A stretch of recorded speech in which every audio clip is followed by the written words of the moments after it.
വാർത്തകൾ തുടരുന്നു. Fresh cut സമരം പുതിയ തലത്തിലേക്ക്. രാഷ്ട്രീയക്കാർക്ക് താക്കീതുമായി പലയിടങ്ങളിലും ഫ്ലെക്സ് ബോർഡുകൾ. വോട്ട് തങ്ങളുടെ പ്രശ്നം പരിഹരിക്കുന്നവർക്ക് മാത്രം. വിവരങ്ങളുമായി റഫീഖ് തോട്ടുമുഖം ചേരുന്നു. റഫീഖ്, ഫ്രഷ് കട്ട് സമരം പുതിയ തലത്തിലേക്ക് മാറുകയാണ്. തങ്ങളുടെ പ്രശ്നം പരിഹരിക്കുന്നവർക്ക് മാത്രമേ വോട്ട് ചെയ്യൂ എന്ന് പറഞ്ഞുകൊണ്ടാണ് ഫ്ലെക്സ് ബോർഡുകൾ സ്ഥാപിക്കുന്നത്. കൂടുതൽ വിവരങ്ങൾ എങ്ങനെയാണ്?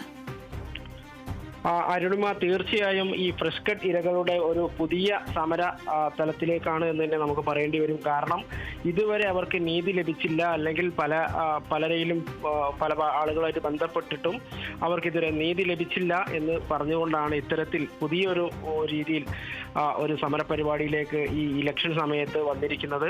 എന്തായാലും ഈ സമരപന്തലിലടക്കം നിരവധി പ്രദേശങ്ങളിലാണ് തങ്ങളുടെ പ്രശ്നം പരിഹരിക്കുന്ന ആളുകൾക്ക് മാത്രമേ, അല്ലെങ്കിൽ തങ്ങൾ പ്രശ്നം പരിഹരിക്കാമെന്ന് ഉറപ്പ് നൽകുന്നവർ മാത്രം ഞങ്ങളുടെ അടുത്തേക്ക് വോട്ട് ചോദിച്ചു വന്നാൽ മതി എന്നുള്ള ഫ്ലെക്സ് ബോർഡുകൾ എല്ലാ ഭാഗത്തും കെട്ടിയിട്ടുള്ളത്. അതുപോലെ വീടുകളിൽ ഒട്ടിക്കാൻ ഉള്ള പോസ്റ്ററുകളടക്കം ഇവർ തയ്യാറാക്കിയിട്ടുണ്ട്. എല്ലാ വീടുകളിലും ഇത് പോസ്റ്ററുകൾ ഒട്ടിക്കും.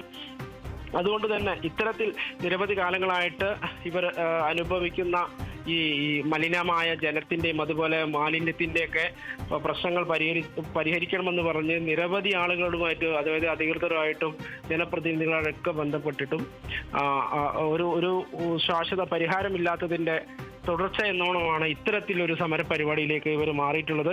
എന്തായാലും ഈ ഇലക്ഷൻ സമയത്ത് ഇത് വലിയ ചർച്ചയായിട്ടുണ്ട്. അതുകൊണ്ട് തന്നെ ഇവർക്ക് പല രീതിയിലുള്ള രാഷ്ട്രീയ പാർട്ടികളും പല സ്ഥാനാർത്ഥികളും ഇനി എന്ത് ചെയ്യണമെന്നുള്ള ഒരു സംശയത്തിലാണ് നിൽക്കുന്നത്. എന്തായാലും ഈ ഒരു സമരം ഇവര് ഫലം കാണുമെന്നുള്ള ഒരു പ്രതീക്ഷയിലാണ് ഇവിടുത്തെ ഈ സമരാനുകൂലികൾ. ശരി, വ്യക്തമാണ്. ഫ്രഷ് കട്ട് സമരത്തിൽ രാഷ്ട്രീയക്കാർക്ക് താക്കീതുമായി പലയിടങ്ങളിലും ഫ്ലെക്സ് ബോർഡുകൾ സ്ഥാപിച്ചിരിക്കുന്നു. തങ്ങളുടെ പ്രശ്നം പരിഹരിക്കുന്നവർക്ക് മാത്രമേ വോട്ട് നൽകൂ എന്നാണ് ഇവർ പറയുന്നത്. കൂടുതൽ വിവരങ്ങൾ നൽകിയത് റഫീഖാണ്.